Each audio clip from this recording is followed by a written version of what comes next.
27 दिसंबर 1948 की रात दुनिया का सबसे बड़ा यात्री विमान डगलस DC-3 मियामी से फ्लोरिडा के लिए उड़ान भर रहा था। विमान में 125 यात्री और 9 क्रू सदस्य, कुल 134 लोग सवार थे। उत्तरी अटलांटिक महासागर के ऊपर लगभग 8,300 फीट की ऊंचाई पर विमान शांति से अपनी 180 मील प्रति घंटे की रफ्तार से आगे बढ़ रहा था। रात के 8:13 हुए थे। कॉकपिट में कैप्टन रॉबर्ट मिलर और उनके को पायलट सब कुछ सामान्य देख रहे थे, लेकिन अचानक सैन जुआन एयर ट्रैफिक कंट्रोल यानी ATC के साथ उनका संपर्क कमजोर पड़ने लगा। कैप्टन मिलर ने रिपोर्ट किया कि उन्हें एक मामूली तकनीकी समस्या का सामना करना पड़ रहा है। ये उनकी आखिरी आवाज थी। इसके ठीक 10 सेकंड के अंदर विमान ATC के रडार से हमेशा के लिए गायब हो गया। विमान की आखिरी लोकेशन बरमूडा ट्रायंगल के ठीक बीच में थी। उस रात जो हुआ वो किसी तकनीकी खराबी से कहीं ज्यादा भयानक था। विमान दुनिया की सबसे रहस्यमयी जगह बरमूडा ट्रायंगल के एक ऐसे बवंडर में फंस गया था जिसके बारे में किसी ने न कभी सुना था न कभी देखा था। पलक झपकते ही विमान के अंदर चीख पुकार मच गई।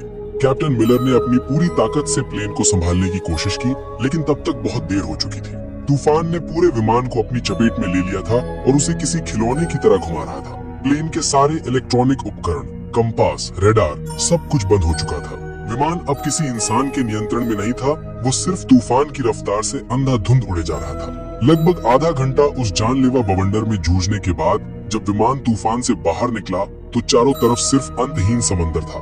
प्लेन के इंजन अभी भी काम नहीं कर रहे थे और वो धीरे धीरे नीचे की ओर गिर रहा था। तभी को पायलट की नजर सामने एक द्वीप पर पड़ी। वो एक अनजान अनछुआ द्वीप था। सबको पता था कि उनकी मौत बस कुछ ही पलों की दूरी पर है। विमान उस द्वीप पर मौजूद एक विशालकाय पुराने पेड़ से जा टकराया। पेड़ की सैकड़ों मोटी डालियों ने विमान को किसी जाल की तरह अपने अंदर फंसा लिया और यही वो चमत्कार था जिसने 134 लोगों की जान बचा ली। विमान के पेड़ में फंस जाने से यात्रियों की जान तो बच गई, लेकिन ये एक दर्दनाक शुरुआत थी। विमान के अंदर से कराहने और रोने की आवाजें आ रही थी। कैप्टन रॉबर्ट मिलर, जिनका सिर एक पैनल से टकरा गया था, होश में आते ही हरकत में आ गए। उन्होंने तुरंत लोगों को शांत कराया। विमान में सवार एक retired army doctor Evelyn read ने बिना समय गंवाए घायलों की देखभाल शुरू कर दी। कुल 10 लोग गंभीर रूप से घायल थे। किसी का हाथ टूटा था, किसी का पैर, तो 2 लोगों के सिर पर गहरी चोटें आई थी। बाकी सभी लोग सदमे में थे, लेकिन सुरक्षित थे। जब सब धीरे धीरे विमान से नीचे उतरे तो उन्होंने महसूस किया कि वे कहाँ आ फंसे हैं। ये एक ऐसा द्वीप था जो किसी नक्शे पर मौजूद नहीं था। चारों तरफ घना जंगल, अजीबोगरीब पेड़ पौधे और एक अनजानी खामोशी थी। सबसे पहली और सबसे बड़ी चुनौती थी पानी। हर कोई प्यासा था, लेकिन पूरे द्वीप पर दूर दूर तक किसी नदी, झरने या साफ पानी के स्रोत का कोई निशान नहीं था। उनकी एकमात्र उम्मीद अब सिर्फ बारिश का पानी थी। कैप्टन मिलर ने अपने अनुभव का इस्तेमाल करते हुए लोगों को समूहों में बांटा। एक समूह को विमान के मलबे से खाने पीने का सामान, दवाइयां और काम की चीजें निकालने का काम सौंपा गया। दूसरा समूह कैप्टन के साथ मिलकर रात गुजारने के लिए एक अस्थायी आश्रय बनाने में जुट गया। उन्होंने विमान की टूटी हुई सीटों, धातु की चादरों और बड़े बड़े पत्तों का इस्तेमाल करके एक काम चलाऊ छत तैयार की जो उन्हें रात की ठंड और संभावित बारिश से बचा सके। उस पहली रात जब वे एक दूसरे से सटकर बैठे थे तो उनके दिलों में एक ही सवाल था, क्या कोई उन्हें ढूंढने आएगा?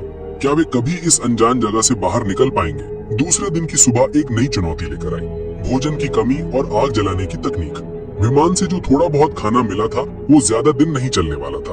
उन्हें द्वीप पर ही भोजन खोजना था, लेकिन कौन सा फल जहरीला है और कौन सा खाने लायक ये जानने का कोई तरीका नहीं था। इसी कोशिश में एक अधेड़ उम्र के व्यक्ति ने एक अनजान फल खा लिया और कुछ ही घंटों में उसकी तड़प तड़प कर मौत हो गई। ये द्वीप पर हुई पहली मौत थी जिसने सबको अंदर तक हिला के रख दिया। इस घटना के बाद लोगों में डर और सीमित भोजन को लेकर पहला संघर्ष शुरू हुआ, लेकिन कैप्टन मिलर और डॉक्टर एवलिन ने स्थिति को संभाला।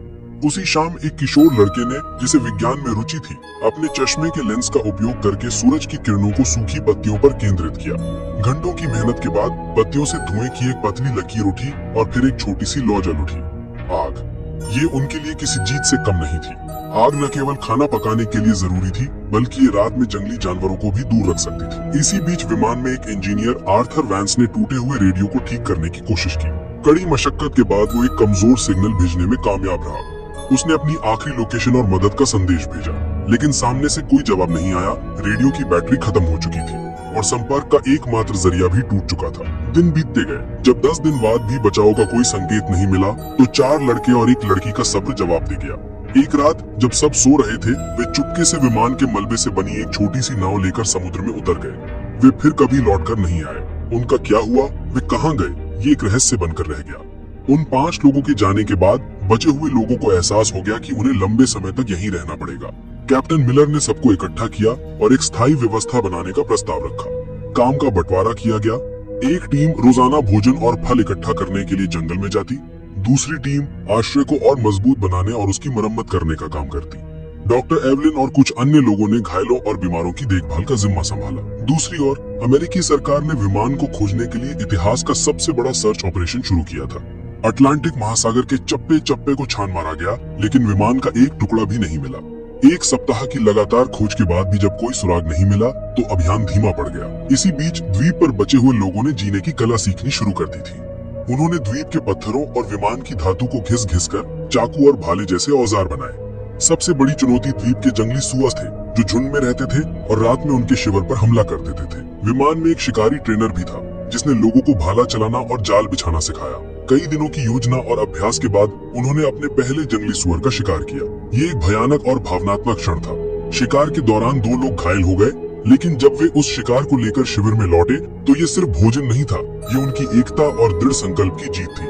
उन्होंने द्वीप के किनारे टूटे हुए नारियल के तनों से रेत पर बड़े बड़े अक्षरों में हेल्प लिखा, इस उम्मीद में कि शायद कोई गुजरता हुआ जहाज या विमान इसे देख ले। दोस्तों, ये कहानी आपको कैसी लग रही है? उस दर्द और संघर्ष को महसूस कर पा रहे हैं? अगर हाँ, तो प्लीज 1 सेकंड निकालकर वीडियो को लाइक कर दीजिए और मेरे चैनल को सब्सक्राइब करना मत भूलना। आपका एक सब्सक्राइब मुझे ऐसी ही और सच्ची और रोंगटे खड़े कर देने वाली कहानियां आप तक लाने की हिम्मत देता है। और हाँ, कमेंट सेक्शन के बगल में एक नया हाइप बटन आया है। अगर कहानी सच में दिल को छू रही है तो उसे भी जरूर दबाइए। चलिए अब आगे बढ़ते हैं उस दर्दनाक सफर पर। 6 महीने बीत चुके थे। बाहरी दुनिया के लिए NC-16002 विमान और उसमें सवार 134 लोग एक अनसुलझी पहेली बनकर रह गए थे। $45 मिलियन खर्च करने के बाद अमेरिकी सरकार ने आधिकारिक तौर पर सर्च ऑपरेशन बंद कर दिया और सभी को लापता घोषित कर दिया। उनके परिवार वालों को बता दिया गया कि अब उनके प्रियजनों के लौटने की कोई उम्मीद नहीं है। लेकिन यहाँ इस अनजान द्वीप पर एक नया समुदाय जन्म ले रहा था। जो लोग गंभीर रूप से घायल थे, वे डॉक्टर एवलिन की देखभाल में धीरे धीरे ठीक हो रहे थे और छोटे मोटे कामों में हाथ बटाने लगे थे। लेकिन इस दौरान बीमारी और निराशा के कारण कुछ और लोगों की मौत हो गई। बचने का कोई रास्ता न देखकर कई लोग मानसिक रूप से टूट गए थे और उन्होंने दम तोड़ दिया। अब द्वीप पर केवल 114 लोग बचे थे। उन्होंने अपने मृतकों को सम्मान के साथ दफनाना शुरू कर दिया और एक दूसरे का मानसिक सहारा बने। रात में जब सब आग के चारों ओर इकट्ठा होते तो वे अपने पुराने जीवन की कहानियां सुनाते, गाने गाते। लगभग 1.5 साल बाद द्वीप पर पहली बार किसी बच्चे की किलकारी गूंजी। एक युवा जोड़े के यहाँ एक स्वस्थ बेटे का जन्म हुआ। उस बच्चे का जन्म द्वीप पर मौजूद हर इंसान के लिए एक नई उम्मीद लेकर आया। 2 साल बीत गए। इस दौरान उन्होंने द्वीप पर जीना सीख लिया था। उन्होंने छोटी मोटी खेती शुरू कर दी थी और मछली पकड़ने के नए नए तरीके इजाद कर लिए थे। लेकिन सभ्य दुनिया में लौटने की इच्छा अभी भी उनके दिलों में चल रही थी। इंजीनियर आर्थर वेंस के नेतृत्व में सभी ने मिलकर एक बड़ी नाव बनाने का फैसला किया। ये उनका सबसे बड़ा और सबसे महत्वाकांक्षी प्रोजेक्ट था। महीनों की कड़ी मेहनत के बाद उन्होंने विमान के टुकड़ों, लकड़ी और बेलों का उपयोग करके एक बड़ी मजबूत नाव तैयार की। जिस दिन उन्होंने नाव को समुद्र में उतारा, वो किसी त्योहार से कम नहीं था। 25 सबसे मजबूत और अनुभवी लोगों को उस नाव पर सवार किया गया, इस वादे के साथ कि वे मदद लेकर वापस लौटेंगे। नाव द्वीप से कुछ मील दूर तक तो ठीक चली, लेकिन फिर मौसम ने अपना असली रूप दिखाया। अचानक आसमान में काले बादल घेर आए और एक भयानक तूफान ने उनकी नाव को घेर लिया। ऊंची ऊंची लहरों ने नाव को पलट दिया। उनमें से कुछ ही लोग तैरकर किसी तरह वापस द्वीप के किनारे पहुंच पाए, लेकिन उस हादसे में 16 लोगों की जान चली गई। ये द्वीप पर अब तक का सबसे बड़ा झटका था। पहले ही बीमारी और निराशा से 15 लोग मर चुके थे और अब इस हादसे ने 16 और जानें ले ली। कुल मिलाकर 31 लोगों की मौत हो चुकी थी और 5 पहले ही भाग गए थे। अब द्वीप पर केवल 98 लोग बचे थे। इस घटना ने उनके बचने के विश्वास को चकनाचूर कर दिया। कई लोगों ने मान लिया कि ये द्वीप ही उनकी कब्र बनेगा और यहाँ से निकलने की कोशिश करना मौत को दावत देना है। 5 साल गुजर चुके थे। जो बच्चे द्वीप पर पैदा हुए थे, उनके लिए यही उनकी दुनिया थी। उन्होंने कभी कार, बिजली या शहर नहीं देखे थे। बड़े लोग उन्हें अपनी पुरानी दुनिया की कहानियां सुनाते, जो उन बच्चों के लिए किसी परी कथा से कम नहीं थी। लेकिन समय के साथ समाज में दरारें पड़ने लगी। द्वीप के प्राकृतिक संसाधन जैसे कि एक खास किस्म के फलदार पेड़ और छोटे जानवर कम होने लगे थे। भोजन की कमी ने लोगों के बीच तनाव पैदा कर दिया। अब वे दो गुटों में बंट गए थे। एक गुट जिसका नेतृत्व कैप्टन मिलर कर रहे थे, वे अभी भी मानता था कि उन्हें किसी भी कीमत पर यहाँ से निकलने की कोशिश करते रहना चाहिए। दूसरा गुट जिसका नेतृत्व एक हताश व्यक्ति कर रहा था, का मानना था कि यही उनकी नियति है और उन्हें बाहरी दुनिया को भूलकर इसी द्वीप पर बस जाना चाहिए, क्योंकि बाहर निकलने की हर कोशिश सिर्फ मौत लेकर आई थी। इसी बीच भोजन की तलाश में एक खोजी दल द्वीप के अंदरूनी हिस्से में गया, जहां उन्हें कुछ ऐसा मिला जिसने उनके रोंगटे खड़े कर दिए। उन्हें किसी प्राचीन टूटी फूटी सभ्यता के खंडर मिले और उन्हीं खंडरों के पास एक गुफा के अंदर उन्हें एक इंसान का कंकाल मिला। कंकाल के पास धातु का एक छोटा जंग लगा टुकड़ा था, जो किसी पुराने विमान का हिस्सा लग रहा था। ये इस बात का सबूत था कि वे इस द्वीप पर फंसने वाले पहले लोग नहीं थे। बरमूडा ट्रायंगल का रहस्य और भी गहरा हो गया था। क्या इस द्वीप का कोई श्राप था? क्या यहाँ आने वाला हर कोई यही मर जाता है? इन सवालों ने उन्हें और भी डरा दिया। 7 साल बीत चुके थे। इन 2 सालों में तनाव, भोजन की कमी और बीमारियों के कारण 16 और लोगों की मौत हो गई। अब उनकी संख्या घटकर सिर्फ 82 रह गई थी। लोग जीने की उम्मीद लगभग छोड़ चुके थे, वे बस दिन काट रहे थे। ऐसा लग रहा था कि चीजें इससे ज्यादा बुरी नहीं हो सकती, लेकिन वे गलत थे। 8वें साल की एक दोपहर द्वीप पर एक भयानक चक्रवात आया। तेज हवाओं और मूसलाधार बारिश ने उनके लंबे समय की मेहनत से बनाए गए बसेरों और छोटी मोटी फसलों को तहस नहस कर दिया। उन्होंने जो कुछ भी बनाया था सब कुछ बिखर गया। उनके जीने का मनोबल पूरी तरह से टूट चुका था।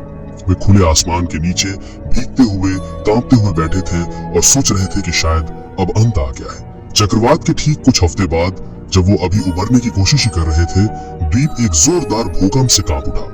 जमीन ऐसे हिल रही थी जैसे फट जाएगी, पहाड़ टूटकर गिरने लगे और पेड़ जड़ से उखड़ गए। हर कोई अपनी जान बचाने के लिए इधर उधर भाग रहा था। ये भूकंप विनाशकारी था, लेकिन अनजाने में ये उनके उद्धार का कारण बनने वाला था। भूकंप के कारण विमान का जो मलबा सालों से एक ही जगह पड़ा था, वो अपनी जगह से खिसक गया और उसके नीचे दबे कुछ तार और उपकरण बाहर आ गए। किसी को नहीं पता था कि ये छोटी सी घटना उनकी 9 साल की पीड़ा का अंत लिखने वाली है।